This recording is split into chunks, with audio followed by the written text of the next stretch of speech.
आप सभी को प्यार भरा नमस्कार। अब तक आपने सुना तीज त्योहार मनाने के लिए सखियों संग घर से निकली राम बेटी जी अपमान के व्यंगों से आहत हुई वापस लौट आई। इधर घर में सब चिंतित थे कि अब तक वे घर क्यों नहीं पहुंची। अब आगे शाम की झुरमुट अंधेरे में बदलने वाली थी। स्वयंभू मंदिर के विशाल परिसर में अकेली शिवलिंग से लिपटकर रोती हुई राम बेटी जी के अंतर्मन की चीत्कार, दुख और आक्रोश भरे भाव आंसू बनकर छलकते ही जा रहे थे। आज तीज के पावन पर्व पर उलाहना और व्यंग बाणों का ये कड़वा अनुभव उनको पल पल उस दृश्य की याद दिला रहा था जब सखियों के बीच व्यंगात्मक अपमान से व्यथित हुई वे अपना पूजा थाल लिए पलटकर वापस आने के लिए दौड़ पड़ी थी। वो हर पल उन्हें याद आ रहा था जब रोती सुबकती अपने दुख की पीड़ा से बेसुध हुई वे हरे भरे खेतों के रास्तों से दौड़ती भागती हुई अपने मन में भावनाओं का ज्वार लिए स्वयंभू मंदिर के द्वार खोलकर दौड़ती हुई अंदर आई और शिवलिंग में विराजमान भोले प्रभु शंकर भगवान के सामने गिरकर उनसे लिपट गई। कभी घर में, कभी अपनों से और कभी खुद से जिन आंसुओं को छुपाती जा रही थी, आज सब्र से सहेजा गया संवेदनाओं का ये बांध भरभरा कर स्वयंभू शिव के पवित्र विग्रह के सम्मुख बिखर गया। वे सुबकती हुई कहती जा रही थी, कितने दिनों से कोमल भावनाओं को संभाला था, अब और कितना सब्र करूं। मेरे प्रभु, अब परीक्षा मत लो, मेरी लाज रख लो। हे प्रभु, मेरे भोले शिवजी, मेरी लाज रख लो। आप सब कुछ जानने वाले हो, मैं कहाँ जाऊं उन्हें ढूंढने। उन्हें वापस भेज दो प्रभु, बस अब तुम्हें उन्हें वापस लाना ही होगा।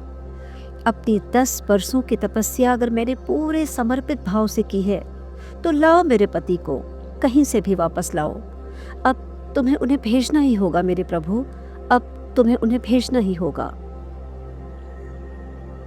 सजी धजी व्याकुल विरहिणी यूं ही बार बार न जाने कितनी देर तक पवित्र विग्रह से लिपटकर अपने आंसुओं से लगातार अभिषेक करती रही।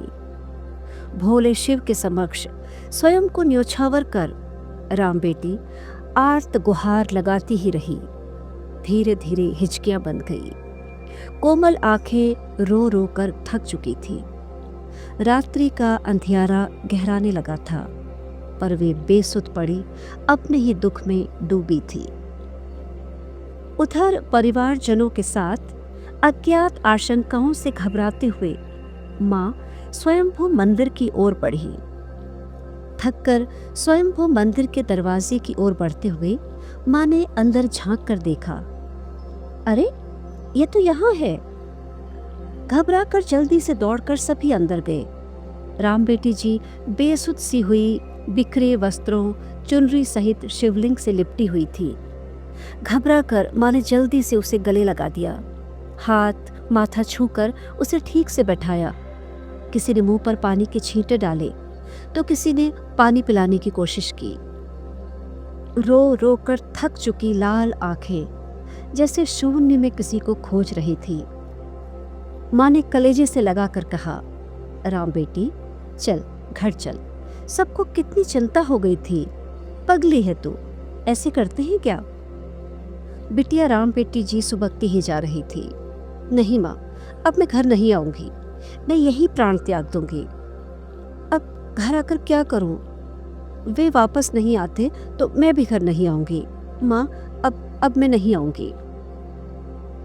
बेटी की करुण पुकार से माँ का कलेजा फटने जैसा हो गया। पिता ने विश्वास दिलाते हुए प्यार से कहा, ये शिव साक्षी है बेटी, तेरी तपस्या प्रतीक्षा जरूर सफल होगी। अब तू घर चल, जिद मत कर, चल घर चल, तेरे पति जल्दी ही आ जाएंगे। किसी तरह समझा बुझाकर साथ गए संगी साथी उसे हौसला देते हुए घर ले आए। अब प्रार्थनाओं से परे हृदय की करुणतम पुकार आर्तनाद बनकर जैसे अनंत में जाकर अनुनाद कर रही थी।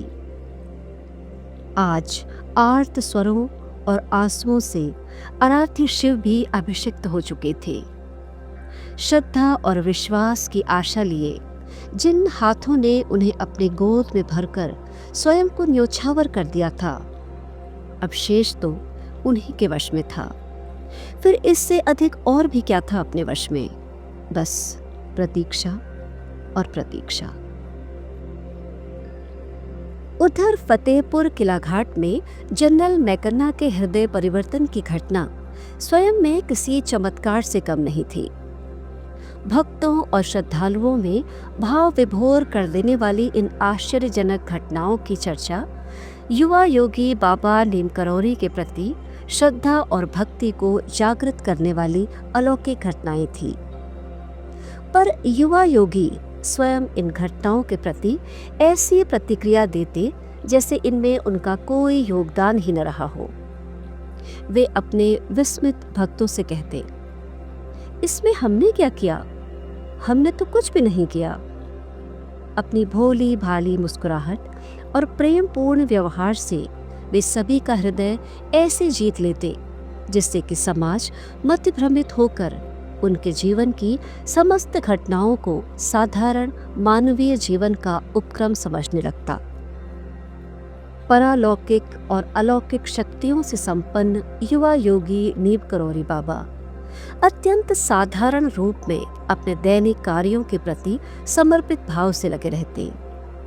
जिस मुस्कान से हृदय परिवर्तित हो जाए, जिस कृपा दृष्टि से जीवन सार्थक होने लगे, उस असाधारण महामानव को जन जन के हृदय की सुधि थी। हर अंतर्मन के करुण व्यथित पुकार का स्वर उनके कोमल हृदय में जैसे अनुनादित हो उठता और वे कृपालु उसी दिशा में चल देते जहां उनके भक्त भिन्न भिन्न क्षेत्रों में प्रतीक्षारत थे। तो फिर क्या बादाम बांस में प्रतीक्षारत उस व्यथित विरहिणी की पुकार उनके कोमल हृदय तक नहीं पहुंच रही थी? क्या ये संभव था? अपने जीवन के सुख और दुखों का भोग तो प्रारब्ध का खेल है, पर महाप्रभु के प्रति पूर्ण समर्पित जीवन की आकांक्षाएं क्या कभी निष्फल हो सकती हैं? नियत दिनचर्या के क्रम में प्रखर तपस्वी योगी ब्रह्म मुहूर्त में अपना कमंडल और चिमटा लिए गंगा स्नान के लिए निकल पड़े।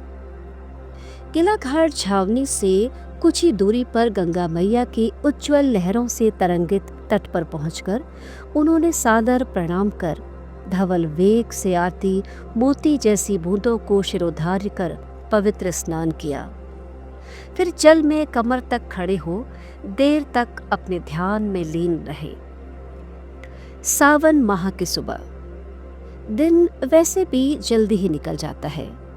गंगा तट पर भक्तों की भीड़ बढ़ने लगी। भक्त समूह आते और पवित्र डुबकी लगाते हुए पूजा अर्चना ध्यान में भक्ति भाव से श्रद्धा पूर्वक समर्पित साधना में लगे थे। सावन के महीने में पवित्र गंगा स्नान के लिए दूर दूर से श्रद्धालु आए थे। गांव अकबरपुर से आए गांव के मनोहर भाई भी गंगा तट पर कमर तक जल में खड़े ध्यान लगाते योगी को देख रहे थे। जाने क्यों उन्हें लगता कि उन्हें कहीं देखा है। मनोहर भाई याद करने की कोशिश तो करते पर याद नहीं आता। ये सूरत भी कुछ जानी पहचानी सी लगती। अरे हाँ, ये तो अपने गांव के जमींदार साहब पंडित दुर्गा प्रसाद शर्मा जी से मिलते जुलते हैं।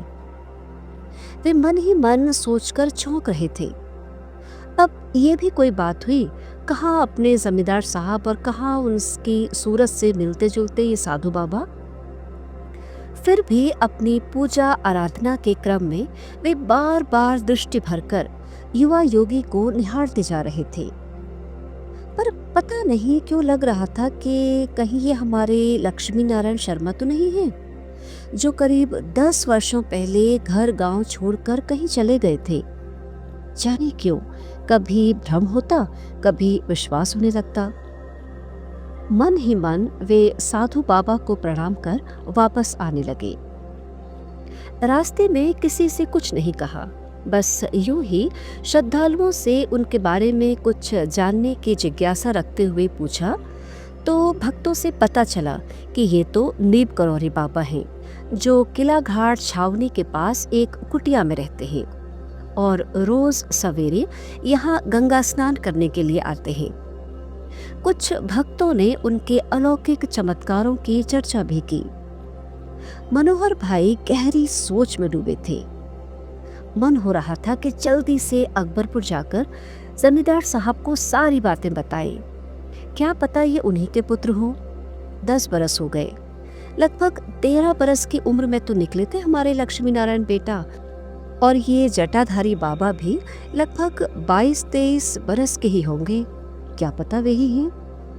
अपनी धुन में यात्रा करते हुए वे गहन सोच में डूबे थे।